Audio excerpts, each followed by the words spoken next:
Hola, soy Javier Ruiz y esto es Hora 25 de los negocios. Hoy, el fin del dividendo de la paz y la factura de la guerra que viene. Europa tiene que definir de una vez por todas su seguridad y su defensa como un bien público. Y si es un bien público europeo, como por ejemplo el Gobierno de España cree que lo es, entonces necesitamos articular mecanismos mancomunados para poder financiar y aumentar nuestra capacidad de seguridad y de defensa. Ese es el debate, cómo financiamos esa seguridad. Hoy la factura de el rearme. Este es el dilema que afronta España. Hemos vivido durante los últimos 60 años algo que se bautizó como el dividendo de la paz. Teníamos dinero que no había que gastar en armas y que podíamos dedicar a sanidad, educación, estado del bienestar. Ese dividendo de la paz ha terminado. Washington dice: los estados tienen que gastar al menos tanto como gasta Washington. Donald Trump dice: los aliados tienen que gastar como el líder de la OTAN. Y eso significa que para España hay que alcanzar un 2% de nuestro PIB, un 2% de nuestra economía en gasto militar. Estamos muy, muy lejos. Según los criterios OTAN, estamos en el 1,3%. Gastamos unos 19.700 millones. Estamos, insisto, a años luz. Y la exigencia de Donald Trump, el puñetazo en la mesa del presidente americano, es: se acabó. Today you spoke about hoping to have three-way talks with President Xi and President Ante la pregunta Putin. de ¿va a gastar más la Unión Europea? Deben gastar más. Who may be concerned that you're apparently more keen to speak to America's adversaries than to its allies. We had some talks, and we told the European Union, we told the NATO people, largely they overlap, you have to pay more money because it's unfair what we're doing. We're doing a tremendous amount more. We're probably $200 billion more going into Ukraine, using for Ukraine. Estados Unidos dice: nosotros gastamos más en Ucrania. Europe has not really carried its weight in terms of the money. It's not equitable. Europa no está gastando lo que tiene que gastar, esto no es justo, dice. Y dice: Europa tiene que gastar más. ¿Qué significa esto para España? Para España significa, obviamente, que si hay que gastar en tanques, no se puede gastar en mantequilla, que si hay que gastar en defensa, no se puede gastar tanto en estado del bienestar. Así que lo que significa, en primer lugar, es un mordisco al modelo presupuestario tal y como lo hemos conocido hasta ahora. España ya ha aumentado su gasto en defensa en los últimos 5 años. Ha pasado de gastar el 0,9% de nuestro PIB, el 0,9%, hasta el 1,3% a fecha de hoy. En 5 años hemos aumentado el gasto militar en 8.000 millones de euros. En términos presupuestarios, el Estado central ya gasta más dinero en defensa que en sanidad, en educación y en cultura juntos. Así que el Gobierno pone eso en valor. Lo hace la ministra Margarita Robles. Bueno, nosotros estamos, desde que llegamos al Gobierno, invirtiendo cada vez más en defensa. Vamos a seguir invirtiendo y, sobre todo, vamos a seguir comprometidos en todas las misiones internacionales que España tiene, que es un aliado muy serio y muy fiable dentro de OTAN. Pero ese compromiso con la OTAN significa que ahora mismo hay que saltar del 1,3% en el que estamos, de esos 17.000 millones más o menos, al 2%, a 36.000 millones. Y todo esto hay que hacerlo en 5 años. Para que sigan el esfuerzo, 4.000 millones en gasto militar más cada año, todos los años, durante los próximos 5 años. Eso es lo que se exige a España y eso es lo que el Gobierno compromete, el ministro de Exteriores. Ha establecido muy claramente un horizonte temporal, que es 2029, para alcanzar el 2%, que es lo que está fijado en estos momentos en la OTAN como gasto de defensa.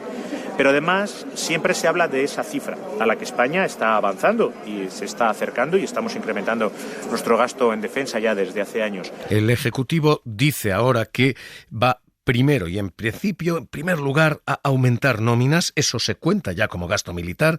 Así que, Javier Bañuelos, ¿qué tal? Muy buenas noches. ¿Qué tal? Buenas noches. Lo que anuncia es un gasto en tropas. De momento, 400 millones más. Sí, ante la presión creciente de la OTAN y con el presidente Donald Trump apretando y sin presupuestos a la vista, el gobierno necesita seguir arañando en las partidas para intentar incrementar los fondos en defensa, aunque sea vía decreto. Esa va a ser la fórmula para inyectar estos 400 millones en las nóminas de los militares, que se van a traducir en un incremento lineal de unos 200 euros mensuales para toda la tropa y marinería. Esta nueva inyección en el capítulo 1, es decir, en personal, según confirman a la SER fuentes de defensa, se ha acordado precisamente para avanzar en ese objetivo del 2% del PIB pactado en la OTAN. España, recordemos, sigue estando a la cola, de ahí la urgencia de seguir ampliando el gasto en defensa, porque no hay que olvidar que en el horizonte la meta sigue estando en 2029, aunque ese objetivo se va a quedar obsoleto porque todo apunta a que en la próxima cumbre de la OTAN, en junio, en La Haya, los países de la alianza van a pactar el compromiso de alcanzar el 3%. Insisto, la factura nos debe hacer saltar de 17.000 a 36.000 millones en 5 años. Es un salto muy considerable, muy grueso para un país como España, que está a la cola del gasto militar en la OTAN. 2%. ¿Cómo saltamos de aquí a allí? ¿Qué se hace? Hay 3 escenarios y 3 alternativas, y solo 3 escenarios y 3 alternativas, porque en este dilema de la economía, así se define, la de escoger entre tanques o mantequilla, España va a tener que escoger tanques. Así que, primer dilema, primera vía, primera forma de saltar de donde estamos a donde tenemos que estar, primero, recortar en otras partidas. Se puede graduar todo esto y se puede hacer durante más tiempo, pero el gasto previsto para sanidad, el gasto previsto para educación, el gasto previsto para dependencia, el gasto previsto para estado del bienestar, todo ese gasto va a recibir menos, porque defensa va a recibir más. Y esta es una cuestión inevitable que el gobierno sortea como puede dialécticamente. Y ante la amenaza, pues es evidente que es necesario reforzar nuestra industria de la seguridad y la defensa. Tenemos carencias en este ámbito, sobre todo en el ámbito de la ciberseguridad, pero contamos con el impulso de estos últimos años. Se trata, por tanto, de aprovechar la inercia adquirida en la asistencia a Ucrania, los compromisos con la OTAN, para modernizar y para reforzar coordinadamente nuestras capacidades de defensa. El Ejecutivo lo que dice es, si España crece más, parte de ese crecimiento se desviará a la defensa. Tiene que despertar de una vez. En un mundo como este no basta con adaptarse a la realidad geopolítica. Europa debe ser capaz de reforzarse para influir en ella y defender los intereses y valores.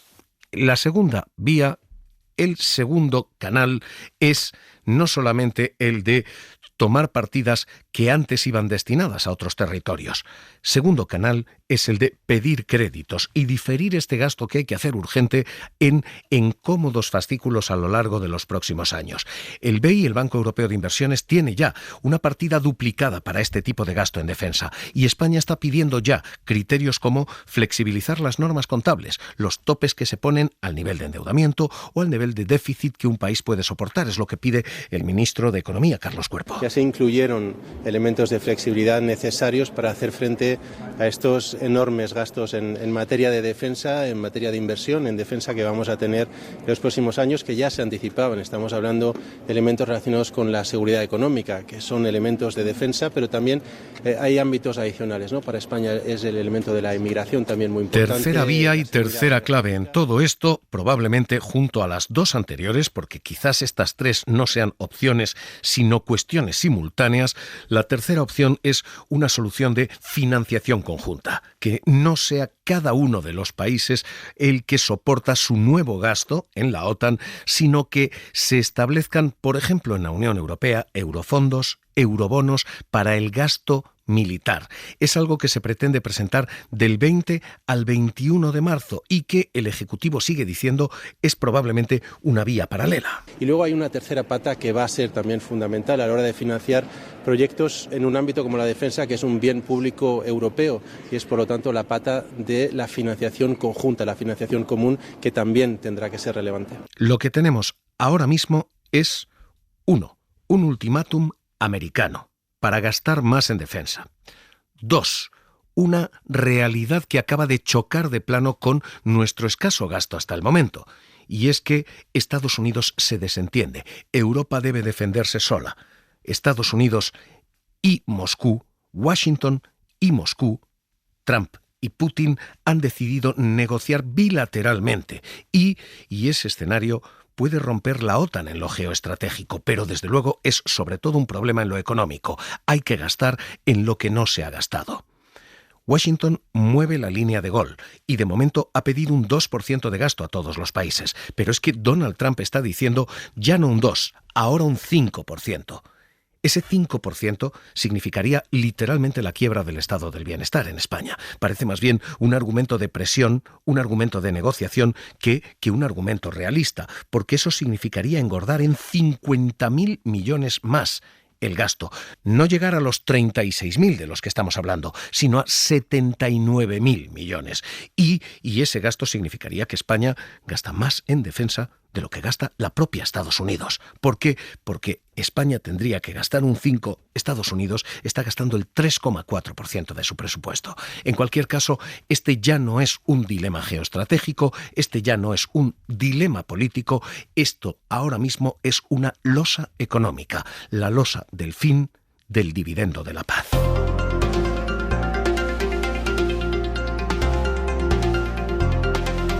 El dividendo de la paz es aquel término que acuñó Nixon cuando se parecía vencer las resistencias en la Guerra Fría y entonces decía, las potencias alineadas con Estados Unidos no tienen que gastar tanto dinero en militares. Tienen más margen, tienen una paz estable que les permite invertir en estado del bienestar. What we have to convince them of is that they cannot win a war and that the rewards of peace are infinitely greater than anything they could hope to win from war. To put it very, very simply, what we must do is to take the profit out of war and put more profit into peace. Poner beneficios, dividendos en la paz, decía Nixon entonces, y aquello dio lugar a un gasto en defensa que se hundió en toda la Unión Europea. Durante los últimos 60 años, el gasto de la Unión Europea pasó de estar en el 4% del PIB europeo en defensa, en los años 1960, al 1,5% en el año 2020. Mientras nosotros gastábamos menos, Estados Unidos siguió gastando más, y ese dividendo de la paz, el gasto que hacía Washington y no hacía Bruselas, dio réditos aquí. Allí, a cambio, modificó el panorama bélico. Estados Unidos dejó de tener guerras internas defensivas y pasó a guerras exteriores ofensivas, manteniendo el gasto desde Vietnam. American soldiers hiking their way through the sweaty jungles of South Vietnam, searching for an elusive enemy.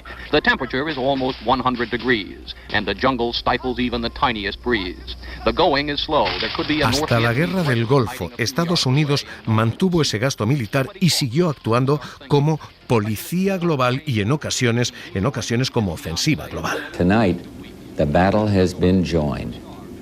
The 28 countries with forces in the Gulf area have exhausted all reasonable efforts to reach a peaceful resolution. Have no choice but to drive Saddam from Kuwait by force. 60 años después, Estados Unidos ha mantenido su gasto militar y Europa ha podido recortar ese gasto. Ha utilizado ese dividendo, el de la paz, en otros capítulos sociales. El Instituto Bruegel estima que en los últimos 30 años ese dividendo ha sido de 4,2 billones de euros. Es prácticamente el triple del PIB español. Esto es lo que hemos podido destinar a otros capítulos en lugar de destinar a la defensa. Y ahora Bruegel dice, si esto vira, el dinero que se va a necesitar en defensa va a hacer imposibles otros logros, porque es tanto dinero como el que sería necesario para descarbonizar todos los edificios de toda la Unión Europea. El dividendo de la paz ha terminado y se ha ratificado sobre el terreno en el ataque a Ucrania.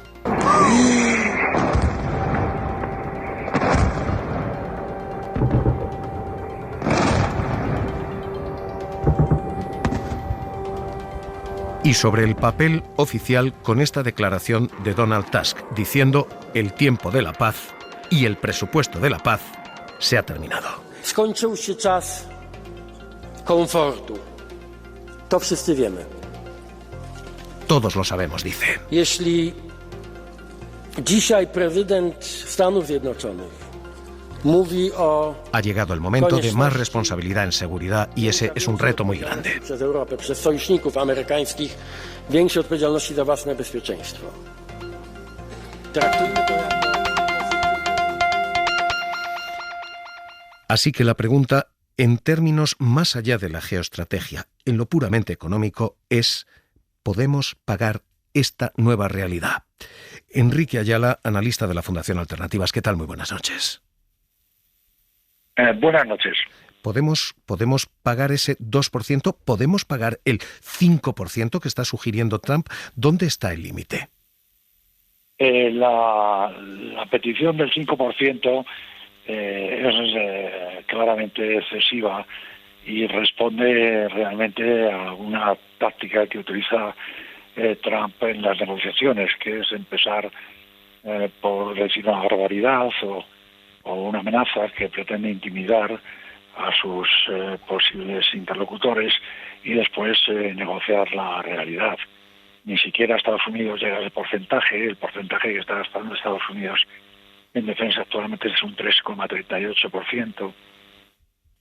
Entonces es de suponer que cuando en junio se reúna la cumbre de la OTAN y decidan el posible aumento de los presupuestos de defensa europeos, pues el objetivo oscile entre el 3 y el 3,5%, y además haya, en fin, un periodo grande para poder implementarlo. Hay que tener en cuenta que todavía hay 7 países europeos que no llegan al 2%, y estamos hablando de que han pasado 11 años desde que ese objetivo se puso en marcha.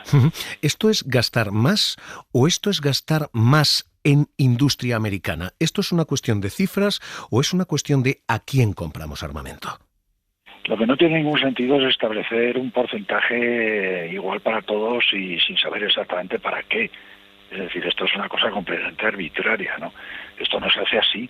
O sea, lo primero que se hace es evaluar la amenaza, ver los medios que se tienen, estudiar las carencias y ver cuánto cuestan esas carencias. Y entonces en algunos países eso supondrá un aumento y en otros no, dependiendo de cómo estén en ese momento sus equipos y su material. Desde luego el gasto en comprar equipamiento militar en Europa entre el 63 y el 66% se gasta en Estados Unidos. Luego hay un 15% que se gasta fuera de Europa y apenas un 20% se gasta en empresas europeas. Por tanto, las 2/3 partes del aumento en lo que respecta a compra de material seguramente irían a empresas de Estados Unidos, claro. ¿Es, de nuevo, gastar más o se puede sortear ese aumento de gasto con gastar mejor? Por ejemplo, no tenemos un solo sistema de defensa aérea en toda la Unión Europea. ¿Esto es más gasto o esto es más eficiencia? ¿Qué es necesario?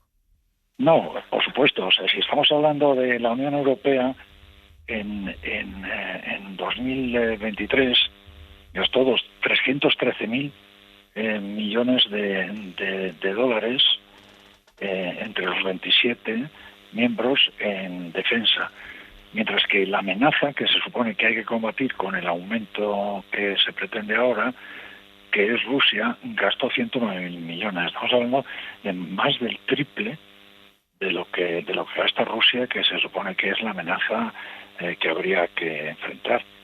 Por tanto, efectivamente, si ese dinero se pusiera en común y ese dinero se gastara racionalmente y se estableciera un sistema europeo común para subsanar deficiencias entre todos, pues seguramente habría que gastar muy poco o incluso nada más de lo que se gasta ahora.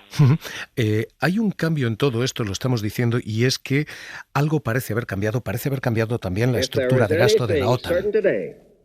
If there is anything inevitable in the future, it is the will of the people of the world for freedom and for peace. Truman decía entonces: hay una voluntad clara de la gente hacia la paz, hacia la seguridad, y parecía la OTAN ser la estructura de gasto que permitía esas eficiencias, esas economías de escala.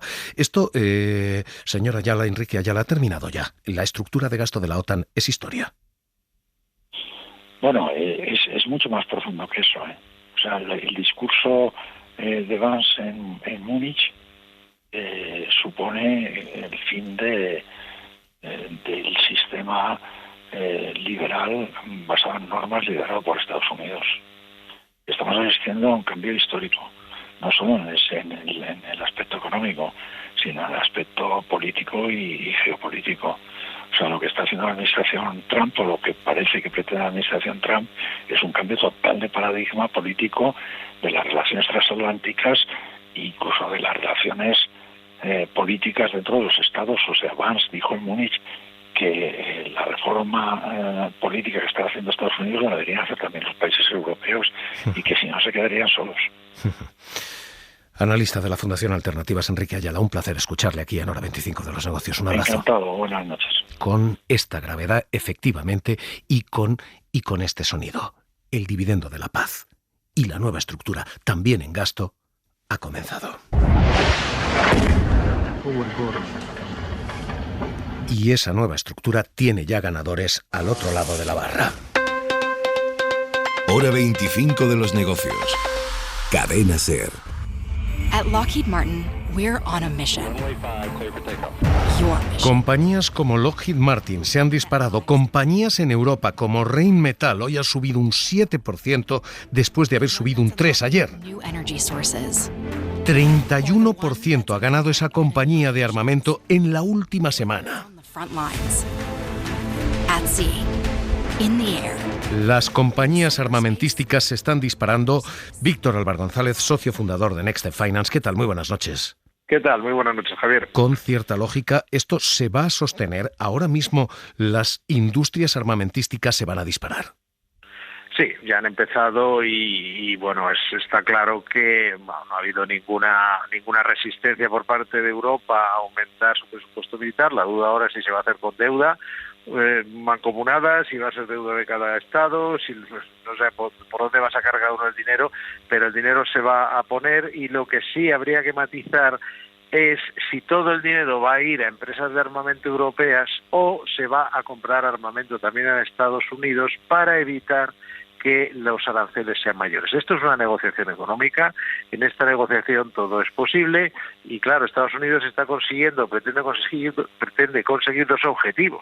Uno, gastar menos en defensa ellos para así reducir su déficit, y esto es así, claramente lo han expresado, que ese dinero lo ponga Europa, y bueno, si el plan es, si además me compras a mí las armas, pues entonces yo seré más bueno, entre comillas, con el tema de las tarifas. Y claro, habrá que ver si la subida que tengan las empresas de armamento europeas es lógica con lo que al final van a obtener, porque también el armamento norteamericano puede ser mejor, entre comillas, que el europeo, ¿no? De momento Rheinmetall 31% arriba, Airbus en el último mes casi un 6% arriba.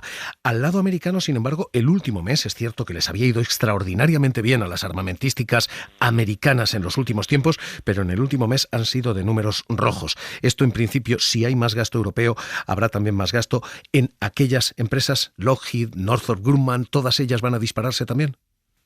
Es que ahí es más difícil, porque como te digo, los americanos quieren gastar menos. Entonces, ¿en qué va a quedar esto? Ellos, los americanos, detectan a China como su enemigo.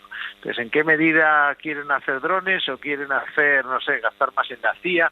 Entonces, es más difícil. Donde es más evidente, y por eso lo estamos viendo así en el mercado, creo yo, es porque el que claramente tiene que rearmarse en aviones, municiones, en fin, tanques, todo esto, de acuerdo con esta teoría, que eso es un tema aparte, si es necesario o no, pero ahí no entro, es Europa. Por lo tanto, la jugada, clara, es en el sector de aeroespacial y de armamento europeo. ¿Nombres propios aquí? Nosotros preferimos utilizar productos sectoriales, ETFs sobre todo. ¿Por qué? Porque haces una pequeña cesta donde está varios, porque no es difícil saber quién va a salir ganando concretamente. Es más fácil ir a 5, 6, 7 valores que se incluyen en lo que se llama un fondo cotizado, un ETF, y vas, en fin, es más sencillo. No tienes no te puedes equivocar en elegir el que luego nadie le da un contrato.